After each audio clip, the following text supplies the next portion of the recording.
السلام علیکم ورحمۃ اللہ وبرکاتہ۔ ہم دیکھ رہے ہیں آیت نمبر 92، پارہ نمبر 4، سورہ نمبر 3، سورہ ال-عمران۔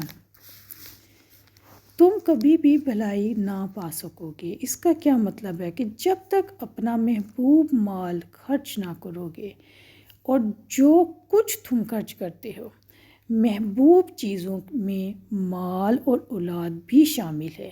اولاد کو اللہ کے کام کی طرف بلانا، راغب کرنا، اپنے آرام اور مصروفیت میں سے اللہ کے لیے وقت نکالنا۔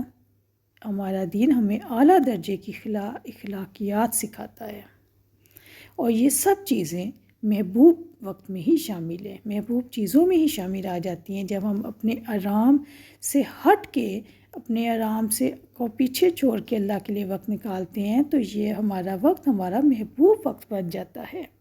اس آیت میں اللہ کی راہ میں عمدہ مال خرچ کرنے کی تعریف کی گئی ہے اور برا مال خرچ کرنے کی برائی کی گئی ہے۔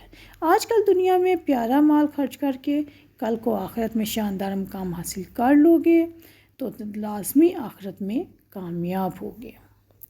لن تنالوا البر، تم ہرگز پوری نیکی حاصل نہیں کر سکتے، یعنی جب تک تم ان چیزوں میں سے خرچ کرو جن سے تم محبت رکھتے ہو۔ ایمان کی نشانی کیا ہے؟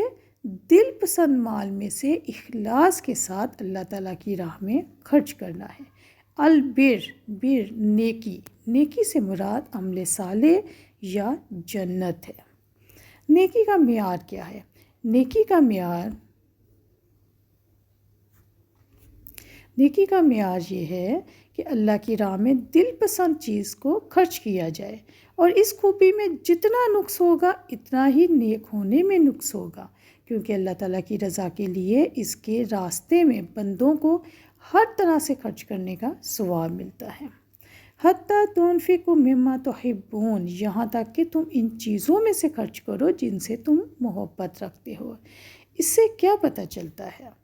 اس سے یہ پتہ چلتا ہے کہ ساری محبوب چیزیں نہیں، بلکہ ان میں سے کچھ اللہ تعالیٰ کی راہ میں دینی ہے۔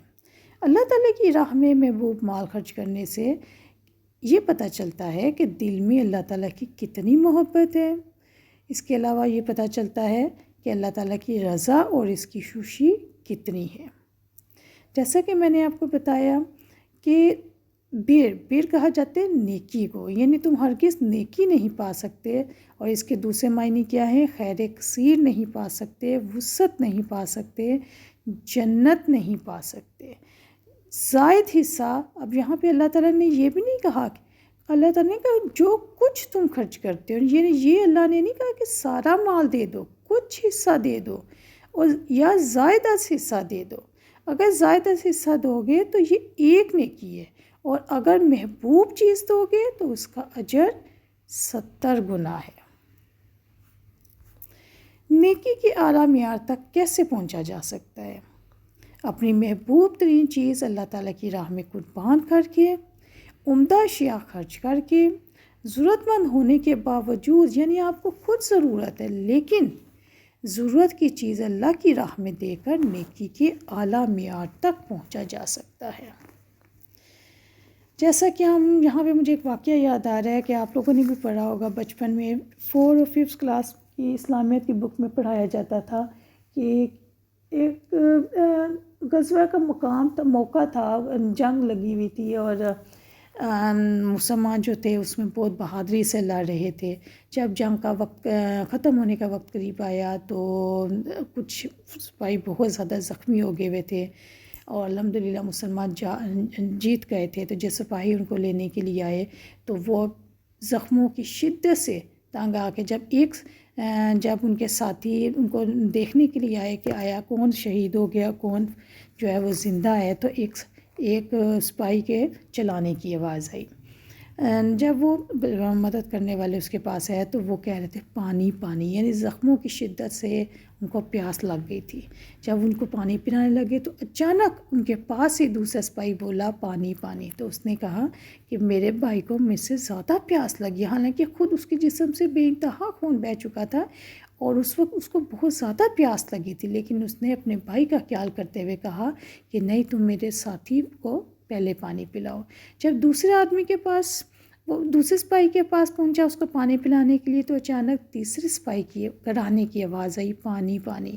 تو وہ جب تیسرے آدمی سپاہی کے پاس پہنچا تو وہ شہید ہو چکا تھا، اور جب وہ دوبارہ دوسرے سپاہی کے پاس آیا تو وہ بھی شہید ہو چکا تھا، اور جب پہلے کے پاس آیا تو وہ بھی شہید ہو چکا تھا۔ تو اس کا یہاں پہ ذکر ہے جو میں نے آپ کو بتایا کہ نیکی کے اعلیٰ معیار تک پہنچنے کے لیے یہ بھی ضروری ہے، طریقہ ہے کہ ضرورت مند ہونے کے باوجود ضرورت کی چیز اللہ کی راہ میں دے دی جائے۔ نیکی کے اعلیٰ معیار تک کون پہنچنا چاہتا ہے؟ یاد رکھیں، نیکی کے اعلیٰ معیار تک پہنچنے کے لیے دو باتیں ہیں۔ ایک تو وہ شخص پہنچنا چاہتا ہے جو اللہ تعالیٰ سے کمال درجے کی محبت رکھتا ہو اور کمال درجے کی عجز و انکساری رکھتا ہو،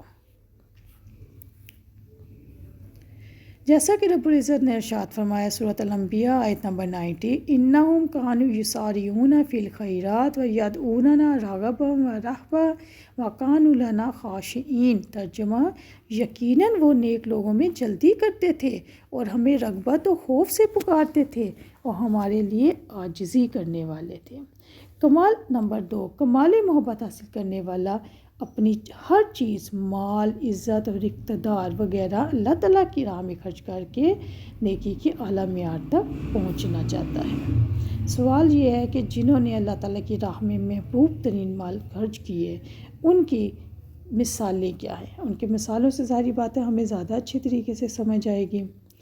حضرت ابو طلحہ رضی اللہ عنہ مدینہ کے انصار میں اپنے کھجور کے باغات کی وجہ سے سب سے زیادہ مشہور تھے اور مالدار تھے، اور اپنے باغات میں سب سے زیادہ پسند انہیں بیرہ کا باغ تھا۔ یہ باغ مسجد نبوی صلی اللہ علیہ وسلم کے سامنے تھا، اور رسول اکرم صلی اللہ علیہ وسلم اس میں تشریف لے جایا کرتے اور اس کا میٹھا پانی پیا کرتے تھے۔ حضرت انس رضی اللہ عنہ نے بیان کیا کہ جب یہ آیت نازل ہوئی، لن تنالوا البر حتی تنفقوا مما تحبون، یعنی تم ہرگز نیکی کے مقام کو نہیں پہنچ سکتے جب تک تم ان چیزوں میں سے خرچ نہ کرو جن سے تم محبت رکھتے ہو۔ تو یہ سن کے ابو طلحہ رضی اللہ عنہ نبی اکرم صلی اللہ علیہ وسلم کی خدمت میں حاضر ہوئے اور عرض کیا، اے اللہ کے رسول صلی اللہ علیہ وسلم، اللہ تبارک تعالیٰ فرماتا ہے کہ تم اس وقت تک نیکی کو نہیں پا سکتے جب تک تم اپنی پیاری سے پیاری چیز اللہ کی راہ میں خرچ نہ کرو، اور مجھے بیرہ کا باغ سب سے زیادہ پیارا ہے، اس لیے میں اسے اللہ تعالیٰ کی راہ میں خرچ کرتا ہوں۔ اس کی نیکی اور اس کے ذخیرہ آخرت ہونے کا امیدوار ہوں۔ اللہ تعالیٰ کے حکم سے جہاں آپ صلی اللہ علیہ وسلم مناسب سمجھے اس سے استعمال کریں۔ راوی نے بیان کیا کہ یہ سن کے نبی اکرم صلی اللہ علیہ وسلم نے فرمایا، واہ، یہ تو بہت فائدے کا مال ہے، یہ تو بہت پیارا سودا ہے، میں تمہارا مطلب سمجھ گیا ہوں، اس کو اپنے عزیزوں میں بانٹ دو۔ تو ابو طلحہ رضی اللہ عنہ بولے، اچھا میں ایسا ہی کروں گا۔ پھر آپ نے اسے اپنے چچا زاد بھائیوں میں بانٹ دیا۔ بخاری کی حدیث ہے 1461۔ حضرت عبداللہ بن عمر رضی اللہ عنہ نے ارشاد فرمایا کہ مجھے میری لونڈی مرجانہ بہت مرغوب ہے، میں اس کو اللہ کی رضا کے لیے آزاد کر دیتا ہوں، اور اگر صدقہ لوٹانے کی اجازت ہوتی تو میں اس سے نکاح ضرور کر لیتا۔ حضور اکرم صلی اللہ علیہ وسلم نے فرمایا، تمہارا ایمان اس وقت تک مکمل نہیں ہو سکتا جب تک تم اپنے بھائی کے لیے وہی چیز پسند نہ کرو جو تم اپنے لیے کرتے ہو۔ حضرت علی نے اپنے غلام کو 3 درہم دے کر 2 سوٹ لانے کو کہا، 1 درہم کا سوٹ خود رکھا اور 2 درہم کا اپنے غلام کو دے دیا۔ اللہ اکبر۔ فَإِنَّ اللَّهَ بِهِ علیم، یقیناً اللہ تعالیٰ پوری طرح جاننے والا ہے کہ کس کے دل میں اللہ تعالیٰ کی کتنی محبت ہے، کس کو اللہ تعالیٰ کی رضا اور اس کی خوشی کتنی عزیز ہے، کون اللہ تعالیٰ کی راہ میں اپنی ضرورت کی چیزوں کو قربان کر کے نیکی کے اعلیٰ معیار تک پہنچنا چاہتا ہے۔ اور یہاں پہ اللہ تعالیٰ نے اپنی صفت علیم کے ذریعے یہ شعور دلایا ہے کہ تمہارے تمام اعمال اور نیتوں کو پوری طرح جاننے والا ہے، اور یقیناً تمہیں نیتوں کے مطابق ان کی جزا دے گا۔ اللہ تعالیٰ ہمیں دین کی صحیح سمجھ عطا فرمائے۔ السلام علیکم ورحمۃ اللہ وبرکاتہ۔ سبحانک اللہم و بحمدک، اشہد ان لا الہ الا انت، استغفرک و اتوب الیک۔